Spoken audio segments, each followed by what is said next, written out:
Well, hi everyone, AAC in the Cloud pre-conference. My name's Kelly Fonner, And I'm Beth Voss.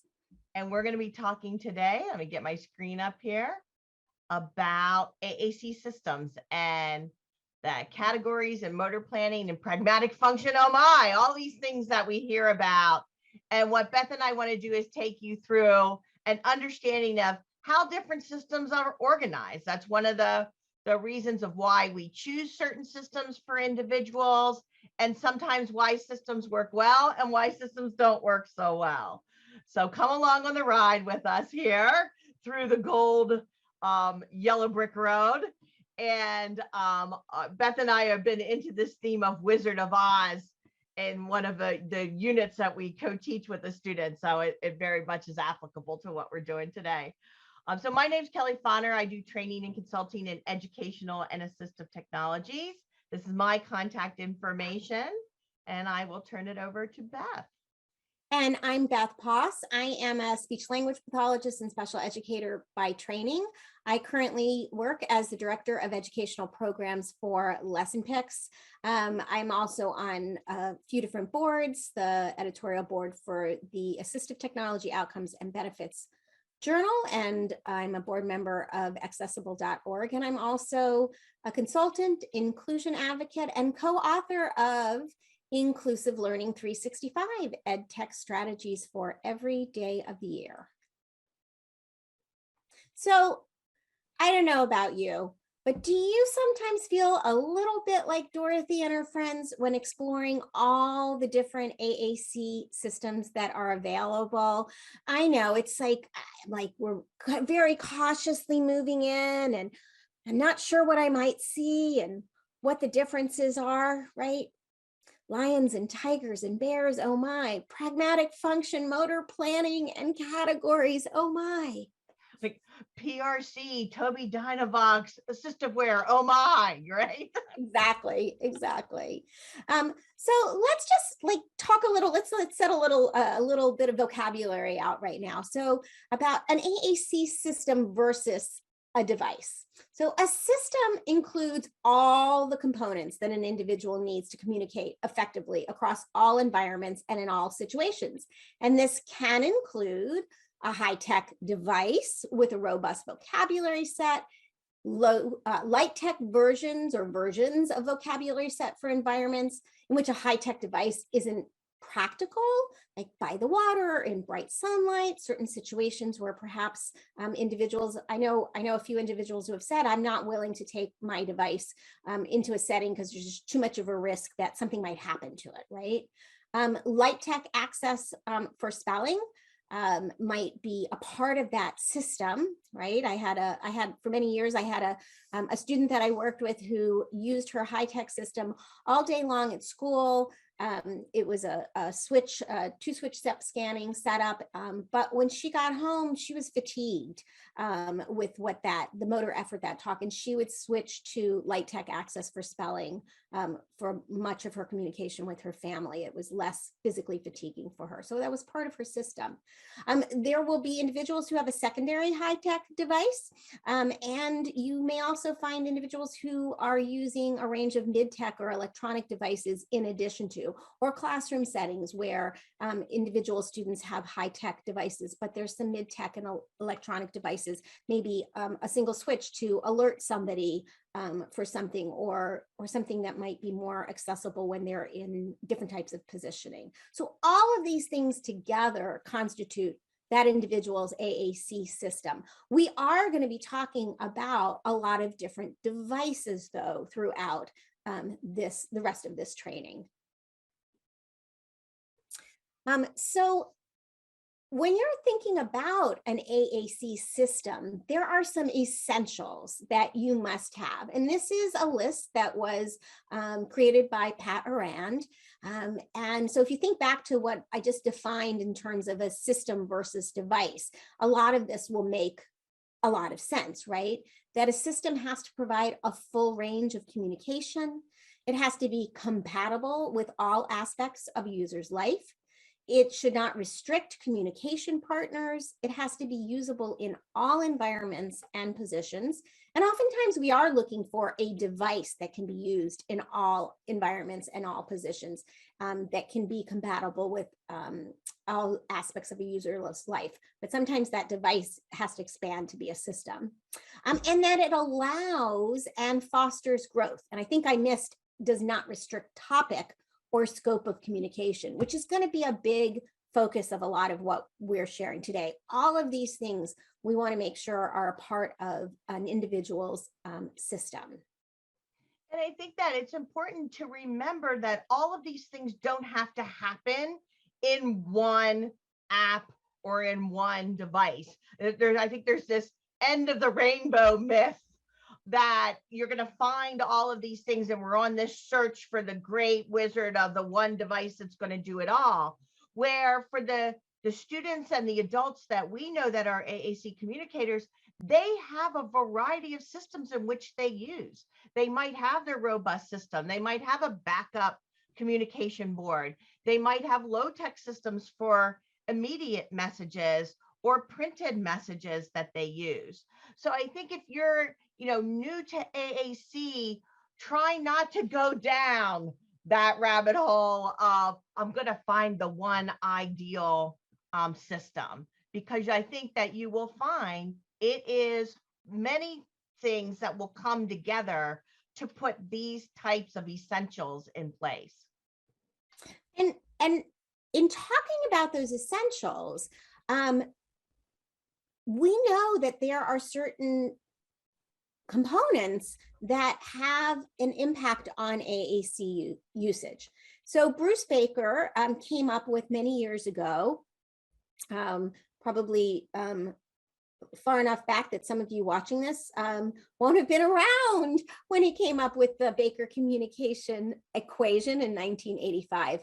But what he talked about at the time was that motivation, so think of this as like a math problem, right? Motivation over physical effort plus cognitive effort plus time.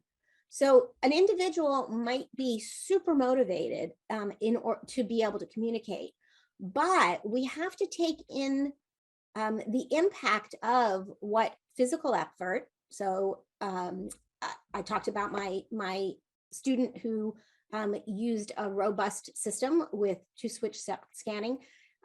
She was physically exhausted by the end of the day from use of her device. It was very effective for her, but it was physically exhausting for her.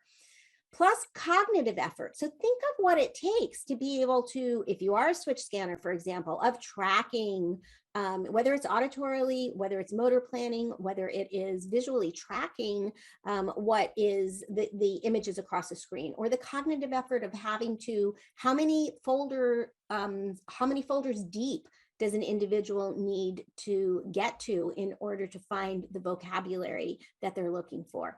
And time, especially when many of our AAC communicators also have significant physical needs as well, that the time that it takes for them to access their device. And so we have to take all of those into consideration and make sure that those don't outweigh the motivation that somebody has. And so again, as we look at different systems, this equation is really important to take into consideration as when you're thinking about the different choices that you might trial with an individual. And I think, as Beth's saying, people will look to systems to be the entire answer. And look, half of this equation is about the motivation to communicate, how partners are with you, what the situation is. And so those things are really important too. Time and effort, in both physical and cognitive effort, they impact that, but you still need to be looking at what builds motivation. And motivation isn't built often with a system that's just I call them the deadly five, the eat, drink, I got to go to the bathroom, yes, no board, my name is Kelly. And those things aren't always motivating in every situation that I'm in. So we look to systems that have other considerations. What are the things that all go into expressive communication? It isn't just the words. It isn't just the ability to speak those things out loud, but it is, who am I talking to? What's the topic? How do I put those messages together? All of these things need to be supported in an AAC vocabulary system somehow that works best for a student or an individual who's going to be using a communication system. So for that human, we look at what are their speech and language support needs. What are the contexts that they are in? And the fact that they are probably in multiple contexts is one of the reasons that, we promote the idea that your AAC system might be a combination of items, not just all in one package. You look at the different types of communication activities and tasks that somebody is doing that impacts what kinds of functions. Do you give someone the ability to control the volume so that when they are in indoors versus outdoor situations, or when they're in a classroom versus in the very loud cafeteria, being able to control the functions of your system is also a critical component and a motivator for the use of AAC systems as much as the language that's in it itself. You'll hear the feature matching process, and different assessors look at feature matching, different companies talk about feature matching, but it really is looking at these components of what does that human need to be able to do, and what kind of supports do they need for their abilities and the expectations that are in their environment and those tasks that we just talked about, and how does that relate to the features of technology. So when we look at how does something get accessed, there are some AAC systems that are only accessed by direct selection. There are some that have scanning options built in, as well as not just can you use a switch to activate it, but how does that impact the arrangement of the vocabulary is really important for speed factors and being efficient with your system. We talk about processing features, and that's mostly what Beth and I are going to focus on here next, is what are the language components? How is that human technology interface function with the structure of language? And we're going to break that down further. Output is really obvious in AAC, right? You have whether it is a voice output device or not, whether it is a human recorded system or it's something that has an electronic voice, and what language is being spoken from that system. Can you have multiple languages being spoken? But that also impacts the language organization piece as well. And then there are all the other human factors that kind of are those make it break it for all comm systems. And I will say first, what color is it? I have a kid that will only use something if it's purple and don't even think about, anything that's not purple. So we have invested in purple cases that go on top of things that might be inherently like a metallic color. But, the things that are transparent in their use, the ease of use, the cost of a system, the availability of repairs, the availability of supports. All of these things are those human factors that impact the make it break it moment with AAC. But as I said, we're going to focus on the systems themselves and knowing a little bit more, hopefully at the end of the time with us. One of the things that we love about being a pre-conference for AAC in the cloud is that we don't have a time restriction. So I'm sure that the time element will be put up there once we're done recording. But while we're recording, we don't feel restricted at all, which is probably very scary for the Cowardly Lion. But knowing how AAC systems are organized, I think can really help take out some of the fear of AAC, that AAC doesn't have to be this big mystery. And it's not just that one system fits everybody. And the one, we sometimes find in situations that a clinician or an AAC evaluation team always choose the same system because that's the one they know the best. Well, it should not be about us unless we are the AAC communicators, right? It has to be about that individual and what works best with all of those factors that Beth was talking about: cognition, linguistics, motor planning, time. So we're going to go through these organizational systems and give you examples of AAC apps and devices and the vocabulary structure. We don't want you to think in any way that there are systems that we're showing you are the things that we recommend. They are examples within these categories. And you'll see, we'll try and give you several examples, as well as we'll do some demos and give you links to websites where you can see more information on these different structures. So I'm not going to explain all of these structures now because we're going to go into more in depth by giving you the examples within those. And just one more thing, I want to make sure that folks know too, like these are not like what we say are the best, right? These are just to help you wrap your head around what these different types of organizational systems are like. It is not, they are not the limits of the only ones that are like this. And then to be honest, you will see some systems that cross over, they could wear more than one hat, so to speak. But we're gonna show you what ones are primarily organized around, and to give you some examples of being able to help think about the organization of these systems. All right, so here we go into the land of Oz, of just showing you lots and lots of examples. So strap on your red shoes and go down the path.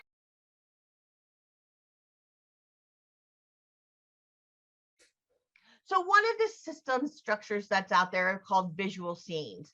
And there's research out of Janice Light and her team at Penn State looking at the value of visual scenes. And there are certainly other researchers that talk about visual scenes as well. The idea of visual scenes is that you have an image. It can be a photograph or a picture like you see in the lower right here, which is more of an academic working on kind of positions in space. But you have a scene and items on that scene speak. So for example, in the image of the kitchen, when I touch the refrigerator, there's a message that's associated with the refrigerator. It might just say refrigerator. It might say, I want something out of the fridge, Mom. So based upon the type of way that it was programmed, whether it was programmed in single words or if it was programmed with phrases and messages. And you can see some examples here in Snapscene from Tobii Dynavox. There is another product, Visual Scenes from Toolbox. So you take a look at those, and for some people, this becomes a support. It might be their primary use of communication. It might be a backup system for individuals who have aphasia that might need to look at a scene and be able to point to those pictures in a common scene in their own home or in their own workplace or community. This is often not somebody's entire system. It might be for somebody that it's a backup system for. Sometimes you'll also see these visual scenes that have traditionally looking communication displays on the side that might introduce pronouns and verbs and those types of things. Because when you look at a photograph, primarily we're looking at nouns. And when we talk about vocabulary and systems, and Beth and I do another presentation on core vocabulary and fringe, we end up in visual scenes with a lot of fringe vocabulary, like a lot of that just-in-time word that I need. And I think just one thing, one other thing to tag along on that visual scene is that there has been quite a bit of research particularly out of the group at Penn State, that for certain individuals, that in particular, that it is more difficult to figure out vocabulary in a grid setup, right? So this is when remember that cognitive load, this is something that can decrease that cognitive load, even if it's a way simply to get started. But again, also for individuals who have had language, and language has, there's been an impact to that language, like an individual with aphasia, somebody who's had a stroke or some other traumatic brain injury, that this can often be a way for them to decrease that cognitive load that is already an issue for them, and to start to build alternatives or supports to existing expressive language that may have become more limited. So there's a lot of very interesting research out there on this.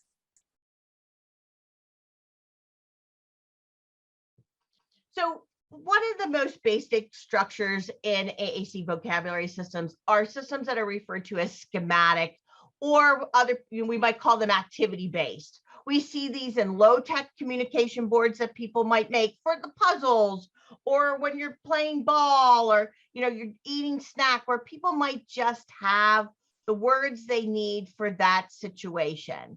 These are rarely robust communication systems. They might be a portion of a system that's organized by activities. But here's an example. The My First Words app was created for a really early start for some individuals, where it just shows certain eight activity-based vocabularies. One might be social. You'll see one is weather, one is feelings. There might be a food activity. There's one that you can customize yourself. But in general, this is not going to take somebody's vocabulary across an entire day. It's very situational.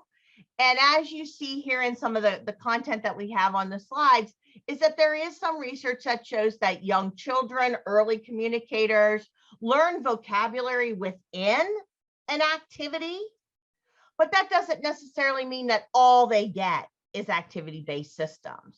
So again, we want to make sure that we give things that individuals can generalize. Go Talk Now is a great example of what Beth was referring to, where some systems can have different organizational structures. So Go Talk Now is the app, and it does come with some vocabularies that are organized by core, and we're going to talk about linguistically organized vocabulary that have core vocabulary and fringe. But it also has add-on apps that have been developed by different augmented communication specialists and language specialists that are focused either on a particular age group. They might be focused on a particular group, like Talk All Day, which is more teenager, young adult vocabulary focused. And that one in particular is organized by the activities of somebody's day. So the things that I might be doing in school and the things that I might be doing at home. So I can use my pages to go to particular activities, like when I might be at the library, or when I'm listening to music, or I'm in, leisure reading time. So there's the flexibility in these systems like Go Talk Now, that you can have some of these different organizational strategies to use as an assessment tool, or it might be used as a tool that you might start with one structure and then move to another structure as somebody's vocabulary and interaction styles mature.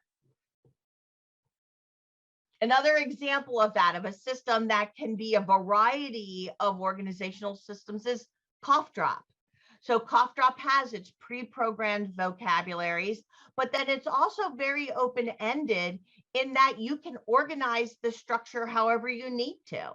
So it can be flexible to be a linguistically organized system or a categorical organized system, or you can use some of the examples that they have and some of the sharing examples that people who use Cough Drop share amongst themselves. They've got an organized strategy for sharing, and many of those are activity-based vocabularies.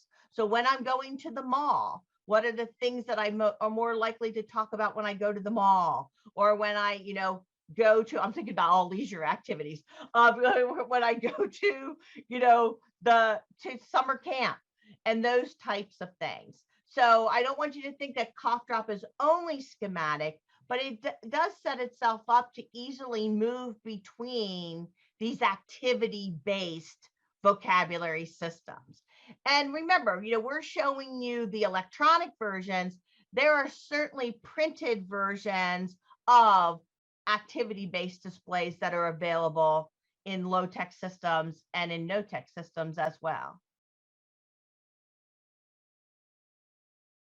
So let's talk a little bit about taxonomic. And I'm so excited because I actually said the word. It's like I had to read it, right? Taxonomic. So when we talk about taxonomic or taxonomy, taxonomy refers, it's just a big fancy Latin word that refers to organizing by categories, right? And so we all in our lives, we all organize a lot of things by categories. You may have file folders that are set up by categories, right? You know, it's a way that we kind of naturally gravitate to as individuals who have already complex language, gravitate towards organizing things. And so there are a lot of systems out there that are organized taxonomically. I'm going to start with a low-tech system and talking about low-tech systems. Those can be, when you're talking about a low-tech system, if you are going to move away from those schematic activity-based pages, which every page you have to have a completely, right? It's a whole different setup for every page.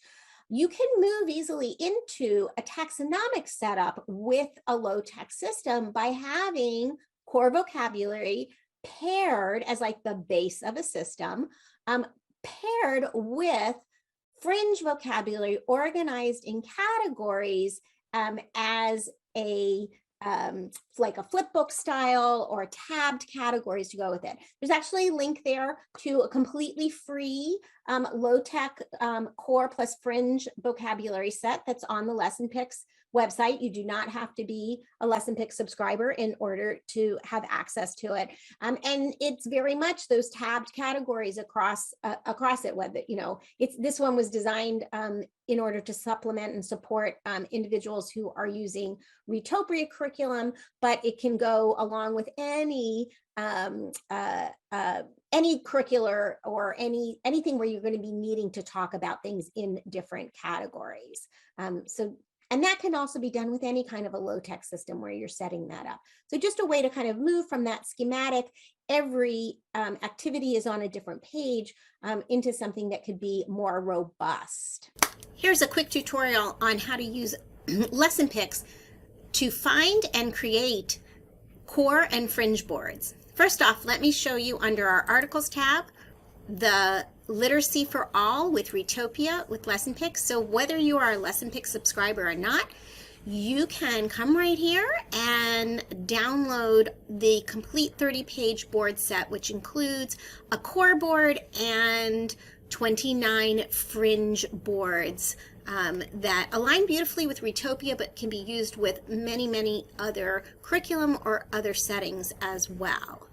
However, if you want to create a board from scratch, if this doesn't meet your needs exactly and you are a LessonPix customer, there's a few different things that you can do. Let's say you want to create a fringe vocabulary board. Let's just go into clipart, and perhaps you want to have, perhaps you want to be able to do something on animals, and let's go into bugs. So if I wanted to create a simple fringe vocabulary board around the category of bugs, or that taxonomy, of bugs, I would just be able to go in. I could add bee and beetle. All I'm doing is clicking on the plus sign in order to add images into my tray. I can get butterfly, and as I'm learning, a caterpillar, butterfly is an insect, but a caterpillar is not. It does not have only 6 legs, but let's go ahead and grab that in there.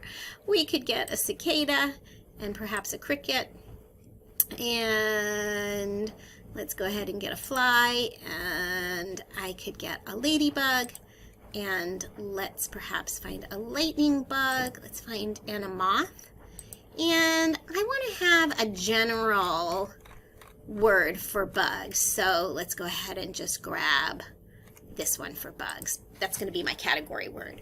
Once I'm here, I can click on Create Materials. This takes us into our material templates. I am going to scroll down. We have lots and lots of different materials that you can create, but I'm going to scroll down to our communication boards and our communication devices and select our communication boards. I'm going to click Next. If I needed to change any of the text with my image, I could do it right here. If I needed to translate it into another language, I could easily do that right here as well. I'm going to click Next again. I'm going to name this my insects fringe. And because I'm making fringe, I do want to select the fringe vocabulary button. Whatever's highlighted in green is what you're creating. I can adjust the number of rows and columns. I am going to leave it at 10 columns and 2 rows though right now.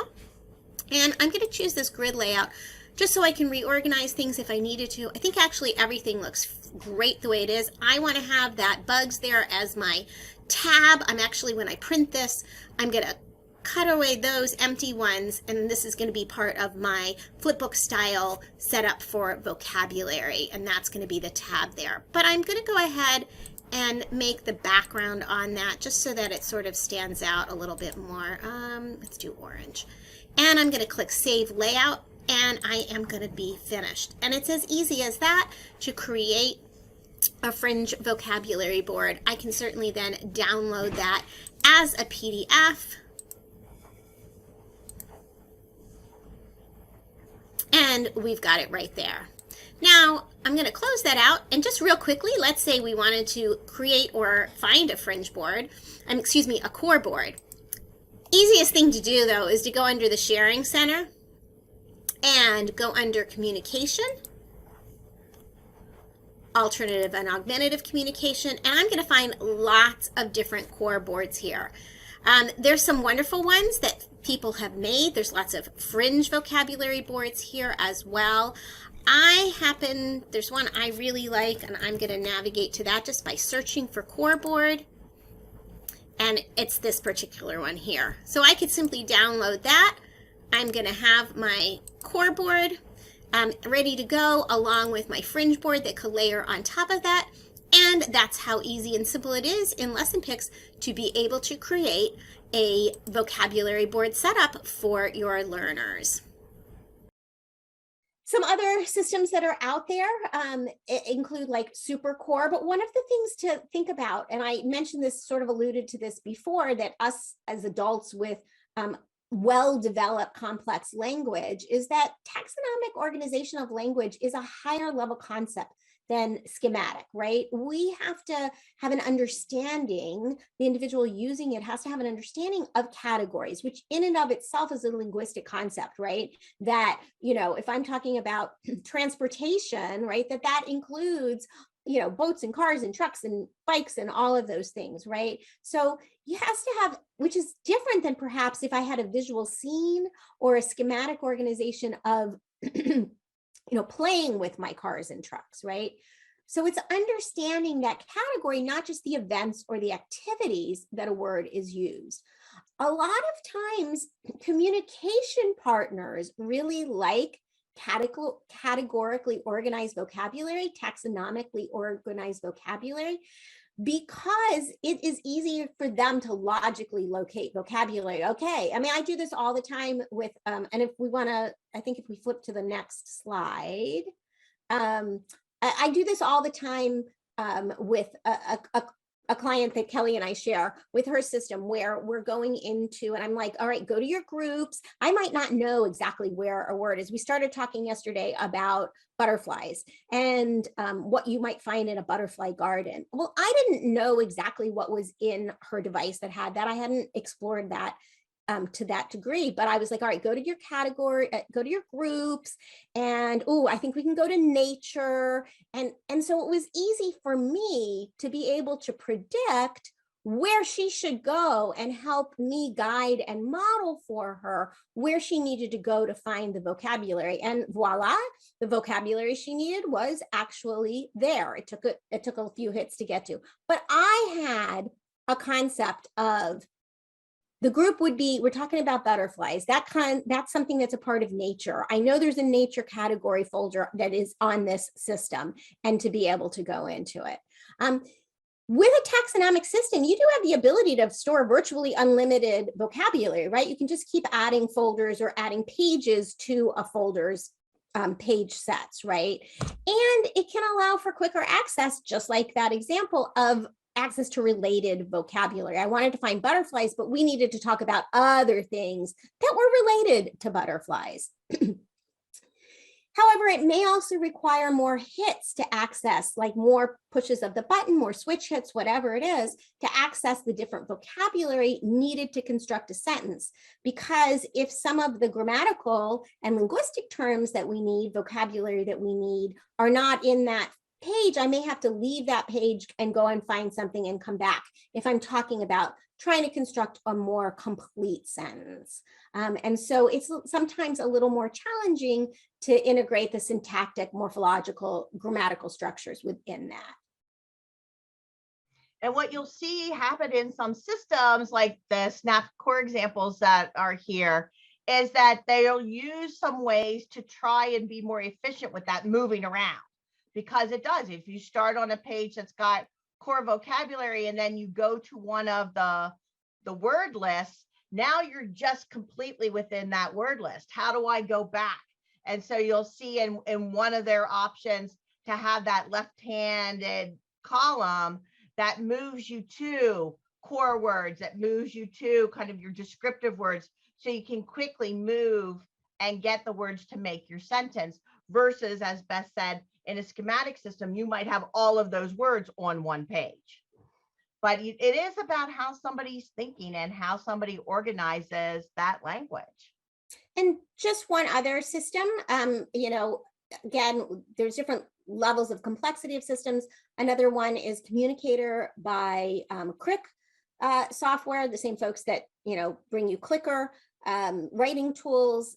So again, this is a very taxonomically organized, a very categorically organized system where you're going to go in, for example, we've got a picture of clothing in there, and then it's going to give you at the top some means to navigate back to other things. It's going to give you some of the related vocabulary. It's not all nouns in there. A lot of times we think about categorically related vocabulary as very noun based, right? We've got like coat and pants and shirt and all of that. But we also have along the side there, we've got things like put on, take off, wear, some adjectives that might go along with that, like new and old and clean and dirty. But it's organized around that category of clothing, the conversations that you might have around clothing. And then, as we had mentioned, that systems might have multiple ways. Here's an example that also includes an alphabet, so that, truly the ability to say anything is to be able to spell it, and use things like word prediction to help you bring up new words that either are programmed in or maybe they're not programmed in, and so you can still say anything. So, it's hard for us in this presentation to say that a system is totally categorical or totally schematic, but we want you to understand these different components as they relate to the individuals that you're making decisions for. Systems that are set up to be linguistic in nature, in that all of the components of language are presented. One of the things in that time and speed and motor planning factor that often plays out in these systems, such as the example from LAMP Words for Life, is that term LAMP explains how the system is organized. It's language acquisition through motor planning, in that I don't have to be constantly hunting for words, that you typically work off of one display. And that display, based upon how you combine symbols that are on that display, and then in these systems, they might have a row or two at the top that change based upon the words that you're currently choosing. So I might choose the rainbow that represents color, and then all of my color words will be displayed, but not the entire display does not change to just a color word page, so that you have the basics of language displayed to you and all the different morphologies. I mean, that's one thing we haven't brought up yet. How am I changing words in from, a single version to a plural? How am I changing the verbs to match? How am I changing tenses of if I'm talking about something that's already happened and something that is happening now and something that's going to happen in the future? How do systems are they set up so that a person can choose the correct form of their verb or their descriptive word? So go ahead, Beth. I was just going to add one thing. And one of the things that's important, a part of that is that motor planning piece, right, that's in there, is that if I were to select, for example, if I were to select like on from the main page, right, the sun, which is going to house more than one thing, but it's gonna the word like is going to be a part of that. It's going to take me to the ability to use the word like in all its different grammatical functions, like likes, liking, liked. But if I then went to like read instead, like the book image instead, I'm going to find the same thing like read, reads, read, reading. I'm going to find them in the exact same order on the part of the page that like was also, right? So there's that consistency for motor planning based around the linguistic organization of it, based around those grammatical functions of it. So there's a lot of consistency. It's a very deep system, right? I can get really sophisticated vocabulary. I can have very grammatically correct sentences, but I can know that the motor plan that I'm going to have to construct a sentence, if I'm looking for the past tense of that verb, it's always going to be the past tense of all of those verbs are always going to be in the same place as I transition from screen to screen. Another thing that plays out with these linguistic systems is they may not be something that are as transparent of where information is. So like when Beth talked through her example of she could predict where to find information about the butterflies, sometimes in these linguistically organized systems, there needs to be a little bit of training or understanding, because it might not be inherently how the adults that are providing the service or the communication partners think. And sometimes that becomes a barrier to people choosing some of these systems because they can't immediately open it up and use it. But that doesn't mean that that's a barrier for the AAC communicator, right? That efficiency piece of maybe I do need to stay mostly on this one display and then add individual words to all of the main words that are on this main display, rather than going to page after page or going into groups and that into subtopics and then into another topic and then into another. So that comparison of how many screens or how many hits do I need to get to go to a word works back to that motivation and energy kind of factors of making some decisions for people. Another system here that is linguistically organized are the examples built within Proloqua to Go. Now, Proloqua to Go is one of those systems that you can set it up multiple ways, right? They have when you set up a new user, you go in and look at the structure of it. So one of their structures is a linguistically organized display, so that I've got all of my pronouns and my main verbs, and I've got descriptive words, and I've got adverbs, and then on the side, ways of moving into categorically organized words. So that, but your main display is one where you have that vocabulary all together in one place where you start. Another system organized like that is Speak for Yourself. So again, you've got your main display where you have the major components of language available to you. And then based upon your selections, additional items come up on that display, including the morphology of words, so that you can get your right form of the verb or the right tense, and whether you're getting the singular or plural version of nouns and other descriptive words.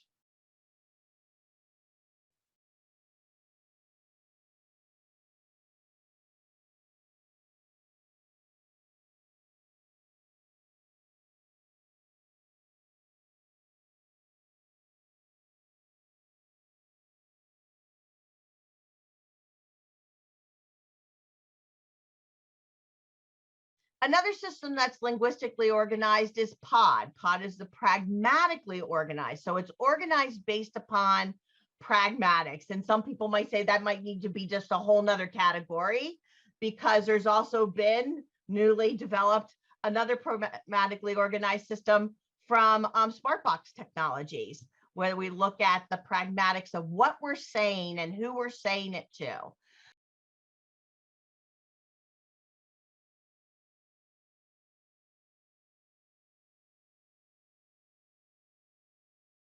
So the situations within POD are set up as things like I'm doing chatting, or I'm asking questions, or I'm talking about activities that I want to do, or I'm expressing my feelings. So it's based upon what I need to say that gets you into the next levels of the vocabulary system itself.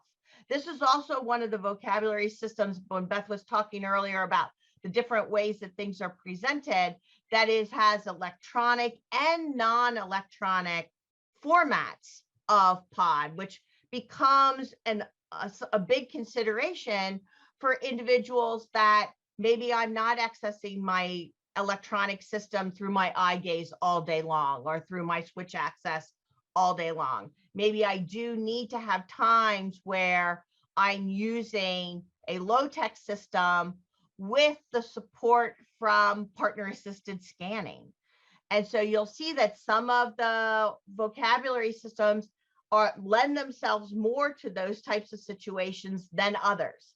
There are some systems that are really created to be electronic and used electronically, but many of the manufacturers have been making available low-tech versions of their main vocabulary page. And you'll find those are typically freely downloaded right off of the manufacturer's website. POD itself is not a company, but it is a vocabulary system that can be added into some of these other companies' products. So for example, we just talked about ProLoco2Go. They have a version in a systemware called SimPod, right? That's the POD vocabulary system. We looked at Tobii Dynavox's core vocabulary, their Snap core, but you can also add POD into those systems. So there's 4 or 5 companies now that have the ability for you to use this type of pragmatically organized vocabulary.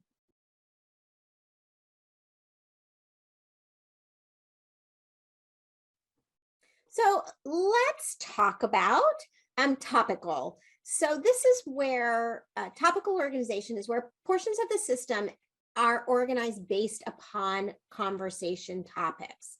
It's where the idea with this is that for individuals to be able to quickly have access to the language that they need for common topics of conversation, right?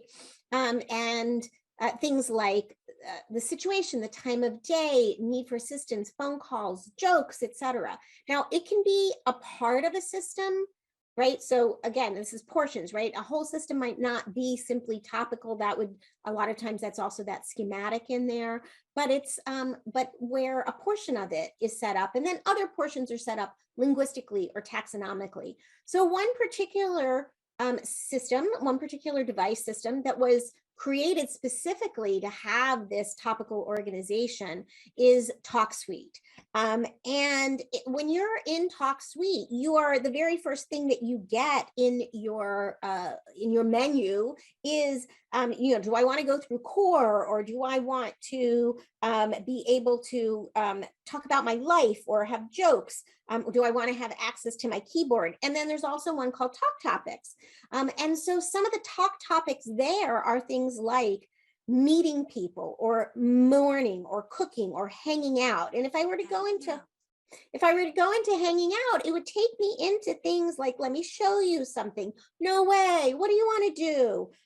Whose turn is it? I'll start. Right. So it's not necessarily geared towards a specific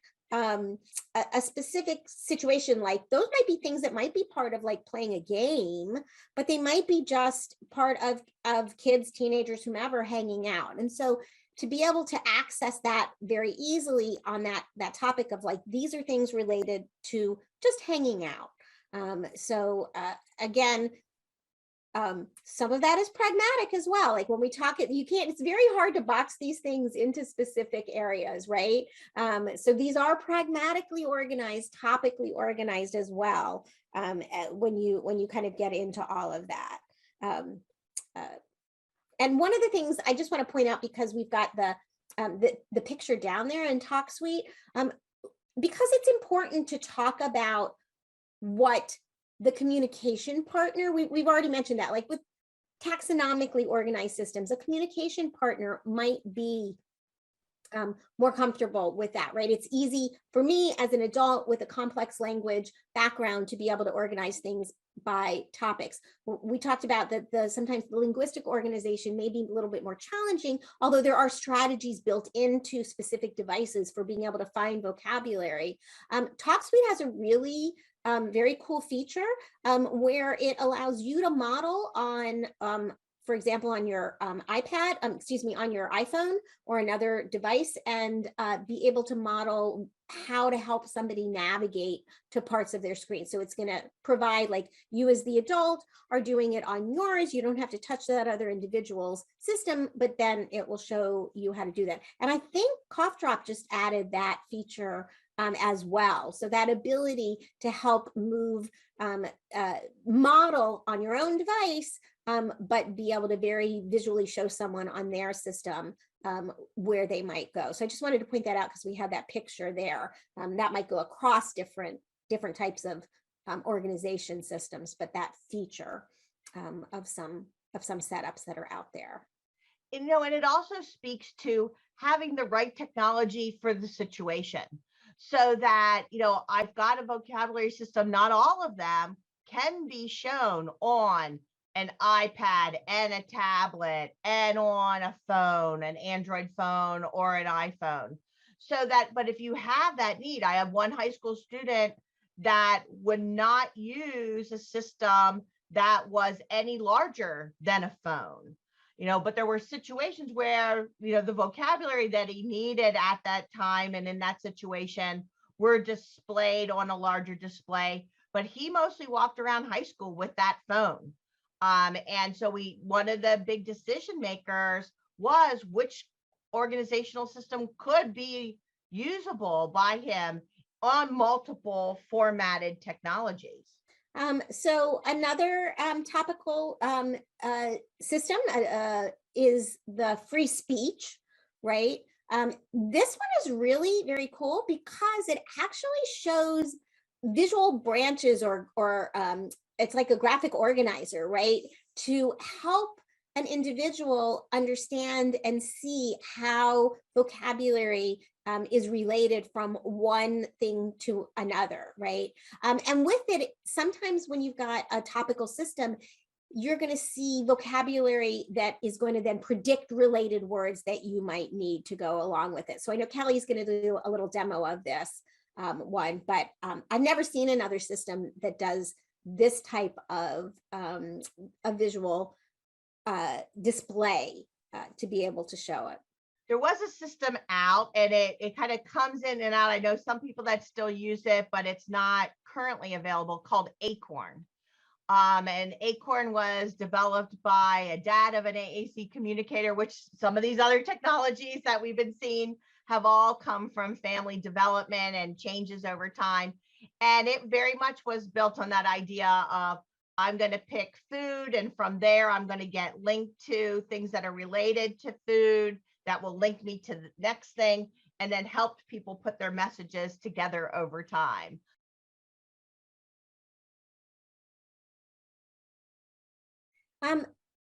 Really important organization, not so much an organization, but component is alphabetic, right?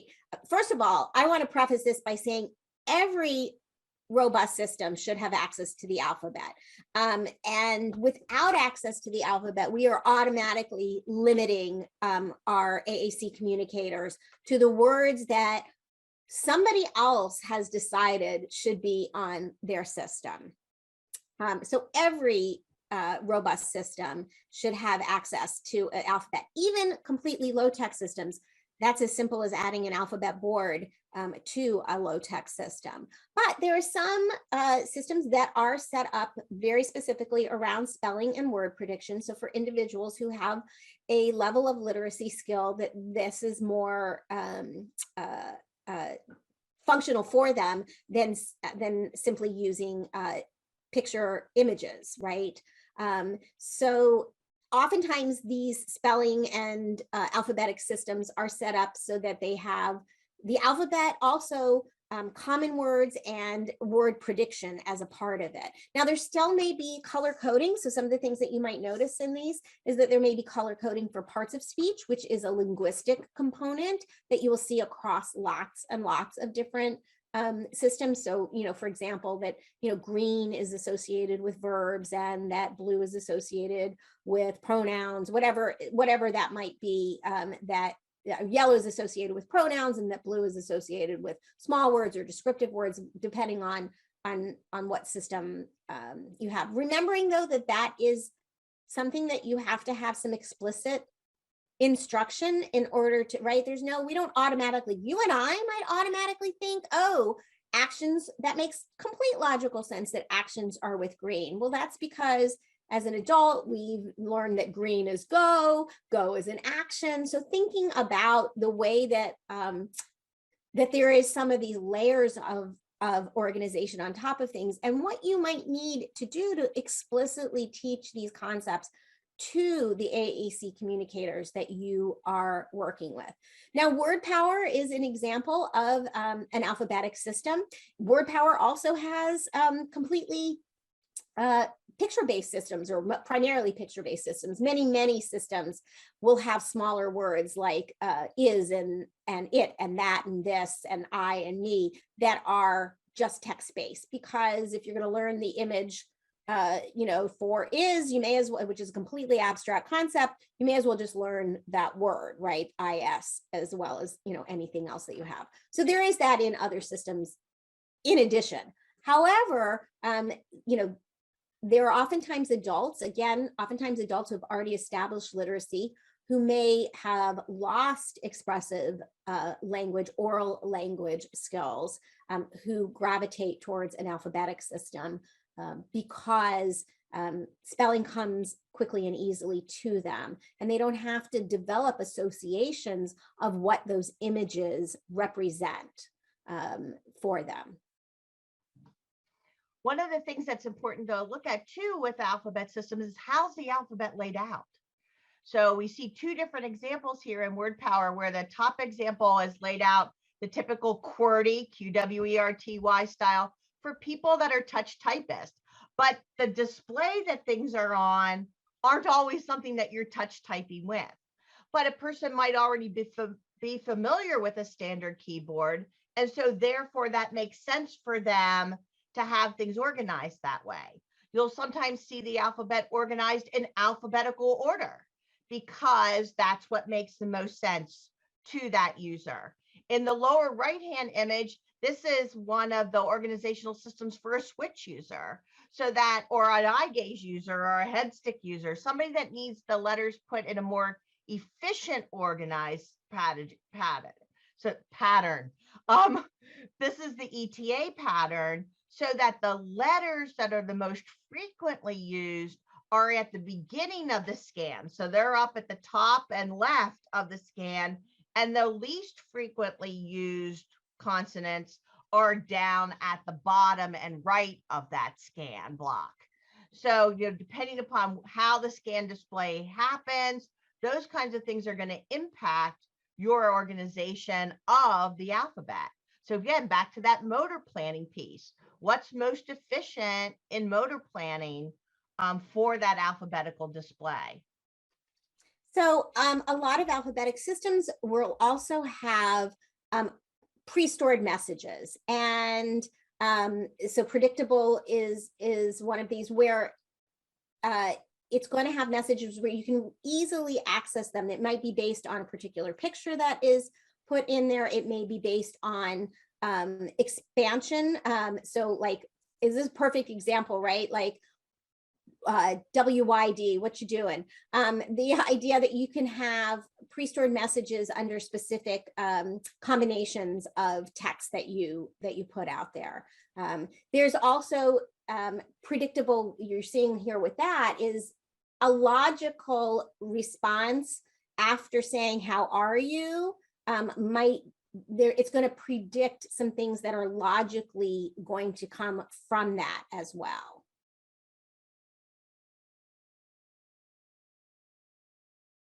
All right, so let's go into this as one of the last categories that we talk about is anecdotes. It would be hard for Beth and I to communicate if we couldn't retell stories. And there are some stories that we know that each other tell all the time, and then there are some stories that are new. Our AAC communicators are no different, right? They have stories to tell and retell. And so this idea of how are those stories programmed into the system? Some of the vocabulary systems that we've already talked about have the ability to add stories that would be one component after another. Some systems don't. Some people will add a second AAC device onto somebody's system, like, for example, the Smooth Talker product or the Smooth Talker app that's based upon something that goes into a sequence, so that they will tell, you'll have step after step of touching the screen or touching the switch tells the next part of the story. It might be something that also has questions in that you're waiting for your communication partner to interact with. It might be a part that somebody needs to chat as a part of their job, or like, think about the Walmart greeter, and the person and what they're saying, how are you, welcome to Walmart, how are you today? Do you need any help? So that you just have these constant messages that flow from one to the other. So that's what we think about in these kinds of anecdotal switch technologies like AbleNet Step by Step, and some of the other repeated vocabulary. There are some apps that are just created for this idea of making stories or retelling stories. So, we hear of people using Pictello, which is not sold as an AAC system, right? This is not going to be somebody's entire vocabulary set with all of the other components that we've been talking about. But it can be an add-on when we look at the motivational factor, when I'm in a time crunch situation, when I have a story that I retell what I did on my vacation to everybody that I come in contact with. So I can have that and have the images, like in a visual scene, that go along with that storytelling as an add-on component. And this is actually making me think, in terms of the scripted stories and those anecdotes, that this type of having access to this type of setup, whether it's as a part of an existing app, like TalkSuite has a stories section to it, right? Or whether it's using something like Pictello, is probably something that a Gestalt language learner would really benefit from. It's a big topic. I'm sure that there is a few people, I think Emily Diaz is doing something on Gestalt language learners with AAC in the cloud. But so that might be one of those things to think about, where the meaning behind that scripted anecdote may be a little bit deeper than just retelling that story, but that there's very specific, it has very specific meaning to that person. But being able to get to that quickly and easily for an individual, as opposed to having to put together that script word by word. And there's research out of the university, I believe it's the University of Scotland, that talked about anecdotes. There used to be a whole product in AAC called Talk About that was just around chatting and sharing anecdotes. But as Beth said, things like TalkSuite have these components to it. Pod is another one that has anecdote section as something that you can add to it. So think about your current system and how you could add this to it, or something that you're exploring that might be a need for the consumer that you're working with, and how do you get that added to their current system, or it becomes an add-on, such as a separate app that they would go to.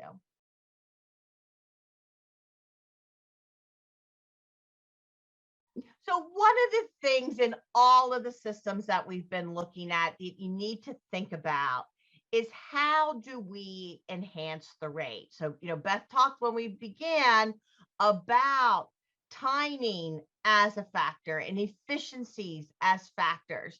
So the things that you see built into some of these apps, like pop-ups, I hit a picture of I, and all of the forms, I, me, my, I am, I did, those kinds of things come up from just one location, rather than having to go to a whole separate screen or to hit, 3 or 4 different things to change the form of that word. With one click, a pop-up of the multiple forms of a verb might come up. So look at how those kinds of things enhance the speed and linguistic capabilities of the system for that AAC user. Some companies will use branching, that I might start a message and then it will branch to, as Beth talked about, like prediction of the phrase or prediction of the next word. And that might be done with text. It might be done with symbols. So those are other factors to be thinking about. It might have another component. If you're looking for a word, there might be a word finder component. There might be a word search component. And sometimes that word search might be accompanied with, here's the pathway to get to that word. So that, you kind of store that for future knowledge of when you're looking for something. We don't want AAC communicators and the people that are modeling for them constantly in this search for the word. Like, that should not be your like go-to strategy of finding a word, because that a whole idea of finding a word means more cognition is being put into than it is about producing language.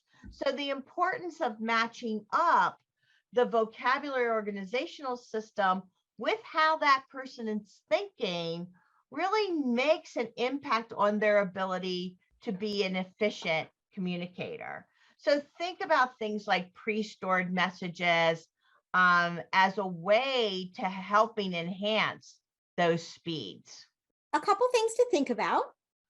The mere provision of an assistive technology system is often not enough.